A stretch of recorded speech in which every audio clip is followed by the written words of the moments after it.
Hosted by Mike, the Big Cheese. What's up? This is Mike. How are you? Mike, how are you? I'm doing great, man. It's a pleasure to have you on here today. Thanks for having me.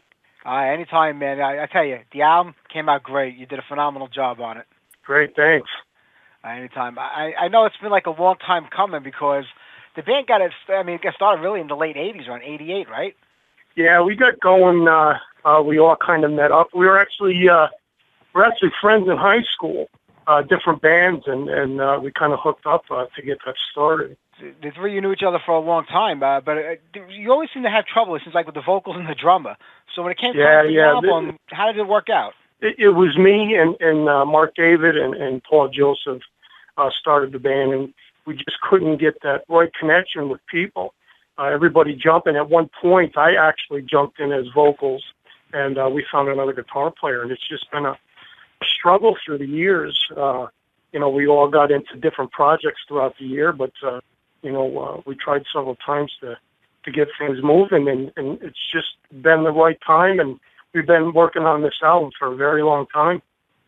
Yeah, I can imagine. Is it like just the lack of talent out there, or the lack of dedication, or just not things just clicking with other musicians that didn't make it happen as far as finding the right drummer and singer? Because it's a lot harder today than it was in the 80s to find people that are kind of dedicated to moving a band along. But back then, everybody seemed to be chomping at the bit to be in a band. Yeah, everybody back then was in a band. I mean, actually, the scene was it was great, a great scene. People back then though too were at each other's throat at times, and I think Kyrie Ellison then was pretty much in our area in upstate New York. We were kind of ahead of our time, I believe, with the stuff that we wrote, things that we wanted to do. I think we were very picky on what we wanted as far as vocals, and our stuff is, I can't say it's complicated, but we needed that right drummer, and we just couldn't find it. We were into that, we loved the Queensryche and the Fates Warning and Watchtower, Hitman. So we're looking for that certain singer, which we had for a little bit, but, a lot of egos too. And that's something we had to deal with. And I think that's the reason why we could never keep a singer. It's hard. Well, the band did get started in the late 80s, and I believe that you recorded a demo tape early on, didn't you? We did. We did a 4-song demo. And before you know it, a couple of years later, it just seemed like heavy metal collapsed upon itself. Everything good about it anyway. Grunge took over, and the whole world just changed after that. And I guess that was kind of like the death knell for the band. Yeah, that's pretty much what it was. I mean, grunge took over, and the scene was just, went kaput. And so everybody just, that was it for the band. And, we tried, we did our shows, and we did the 4-song demo, but it just wasn't enough. We knew what we had, and we wanted to let everybody know what we had as far as the story and the character we had. And, this whole thing with the internet now just makes things so much easier, so much better. It would have been great if we had that back then in the late 80s. Yeah, absolutely. Was it frustrating and disappointing to have to kind of wrap it up at that point in time because you really never got to really get out there what you wanted to with this whole story based, with the new album? Yeah, it was very frustrating because, like I said, I think we were ahead of our time at some point here, and we had this whole thing worked out. We kind of knew where we wanted to go, and it's just like anything else, like a writer. You have all these ideas, and you want to put it out there for the people to experience, and not being able to do it, was very frustrating. Yeah. Well, you know what? 25-something odd years later, Untold Stories, A Scripture of Sadness, finally sees the light of day. It comes out, and I guess this is, because you only had the 4-song demo at the time that was out for people to hear, and a lot of that is on the album, but are they all newer tunes, other stuff that you were kind of working on back then to put the whole thing together with? Well, yeah, the 4 songs that were on the demo or on the new album, we actually did have other songs written back then that we were not able to record. So they sat on the back burner too. When we had the opportunity now to put out the album, we went back through some of our old songs, and we kind of changed things around to kind of update it, put a little different change on it. and we also did write several new songs also for the album. Well, now you're talking writing new songs all these years later. Was like that vibe and that chemistry still there between the three of you? And did you try to kind of like keep it to the way the band used to be? Or naturally, all these years later, and you guys playing in different bands and different influences coming in, did it change the sound or the style of the newer songs to the point where you felt it didn't really represent what you guys were back in the 80s? No. Us writing the tunes, it was me and Mark David that did most of the writing, and we were always on the same page. All these years later, just more experience over the years made us better players. We kept the same kind of style, but we were able to get a little bit more creative now than when we did, 20-something years ago.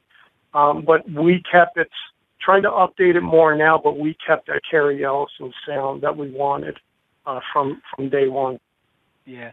Well, you feel like, getting better over the years, working better together now because, you've had that experience. Do you feel like now, like, it's easy to write songs or to put this together because the pressure is off? In the 80s, every band was trying so hard to make it big, sign to a label. Now, all these years later, the scene has gone through so many roller coaster rides, and it's kind of happening again right now. But did you feel like now's like a better time for the band? Well, there's millions and millions of bands out there, and anybody can pick up an instrument and record and throw it up on YouTube now. A lot of people don't even play instruments, and they have everything already programmed for you and stuff. So it's easy for people to do as far as music go. But I just think that us being true to ourselves. I think if you stay true to yourself and you have that certain style and not try to jump into what everybody else is doing. Kyrie Ellison as a band, we tried to stand out, tried to not be like the next guy. And we really believe in what we write, and we're hoping that the listeners will take to it. And, we're trying to be that storytelling power metal. We have this character, we have this whole storyline and stuff. We're not just another band that comes out, says we're a band, we got 10 songs and here's our album type of thing. We actually have like a whole other side to us. Absolutely. And you brought in some heavy hitters for this record too. I mean, Mark Zonder's on there playing drums, Jason Bittner. Who else you have on this album guesting on? We have Chris Caffrey, Trans-Siberian Orchestra. We got Mike Campese. Yeah. Mike Campese and Jason Bittner actually are good friends of ours. We went to high school together with Mike Campese. Jason, he lives a couple blocks away from us. We all grew up together in the same metal scene. The other guys, Mark Zonder and Chris Caffrey, Mark David, the bass player of Kyrie Ellison, actually knows these guys very well, and he actually knows a lot of other famous musicians. And coming to the next album, we're going to have other people, special guests on the next one also. Cool. Are you guys going to keep like the same setup like you have now, bringing in a vocalist for the album and a drummer or different drummers, or are you still looking for like a permanent drummer and a full-time singer? Well, yeah. I mean, the singer we have now, he's doing a great job. As far as drumming goes, I'm not sure quite what we're doing about that. Like I said, we have Jason Bittner, and if we do shows, I mean, if he's not busy with his projects, he's able to jump in. But as far as recording the new album stuff, we already have Mark Zonder aboard to record the next one for us. That's a rough choice. You got two semi-good drummers there. Yeah, well, with all these bands out there, it seems like many musicians have many different bands, and especially the ones that are trying to make a living out of it. And they'll go from one band, and if they're available, they'll jump in another band and stuff, which is fine. But the same with us. We know a lot of people. We try to keep our options open. When we have that opportunity, then we have, people we can actually call and see who's available to do the shows. Yeah. Are you trying to set up some shows or get out there to do this? Hearing this whole album from start to finish would be great. We would like that. That would be great. We're looking to promote right now. We're looking for, that one, couple great options and bands out there, would like to pick us up. We'd love to do it. That was our goal from day one, doing this full album like this from start to finish.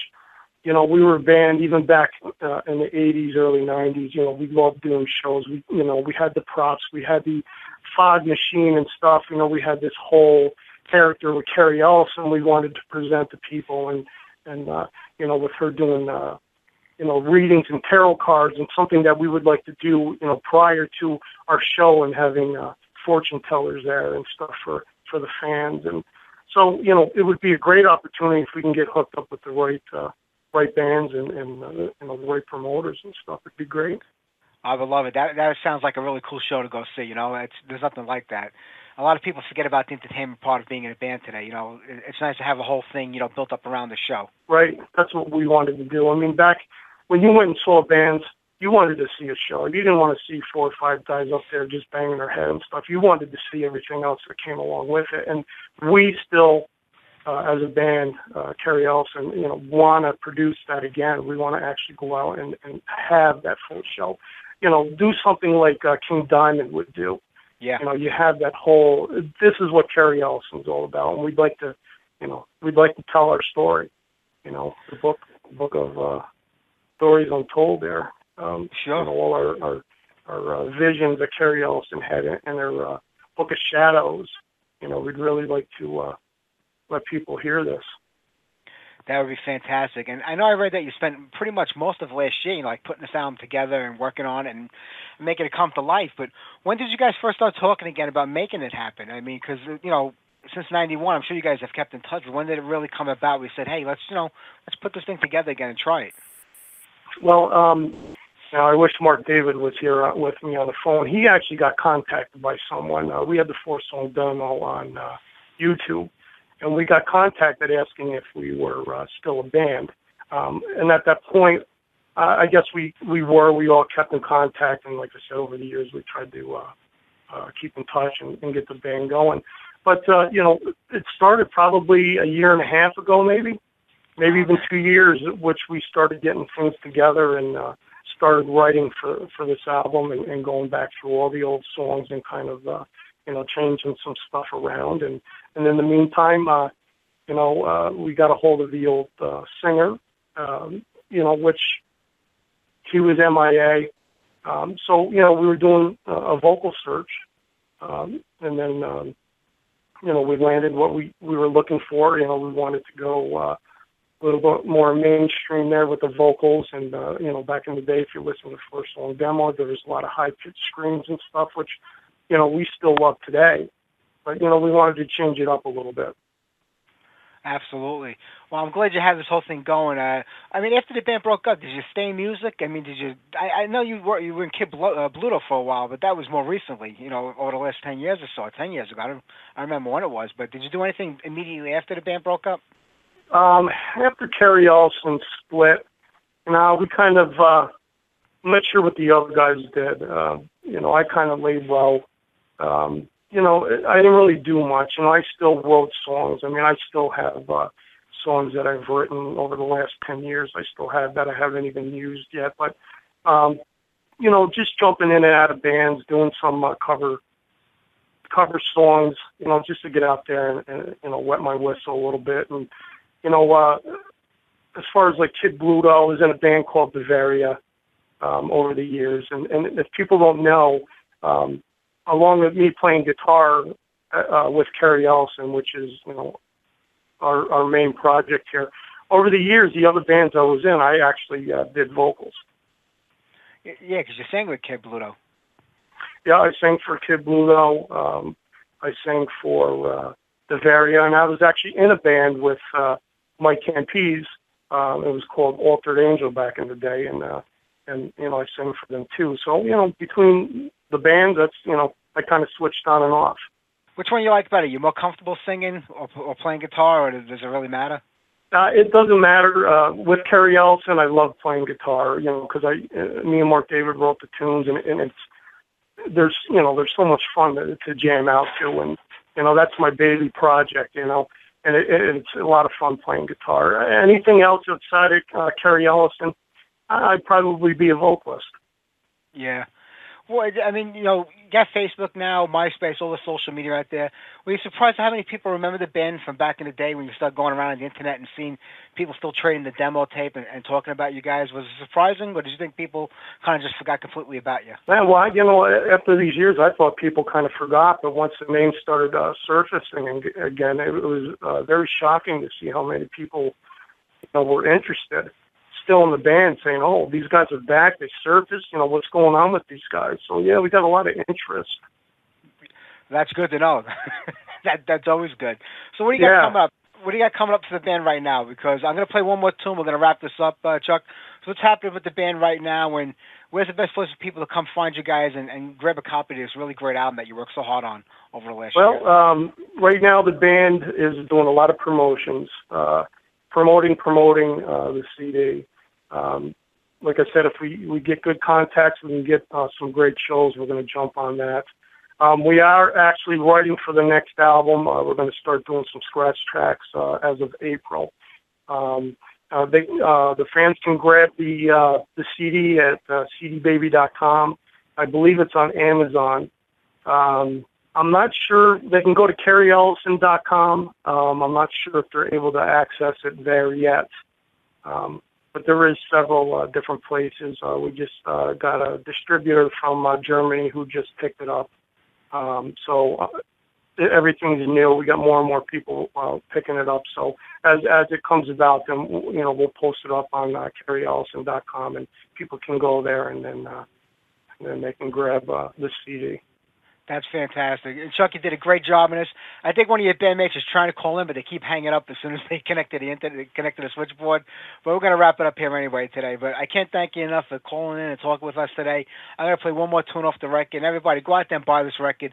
This is how we support the scene, support these bands, and it makes it a lot easier for these guys to get out another record for you. So, Chuck, thank you very much, man. I appreciate it. Great, Mike. Thanks for having me. Anytime, man. Anytime. When the next record comes out, you come right back on here and we'll do it again. Fantastic. Thanks a lot. Take care.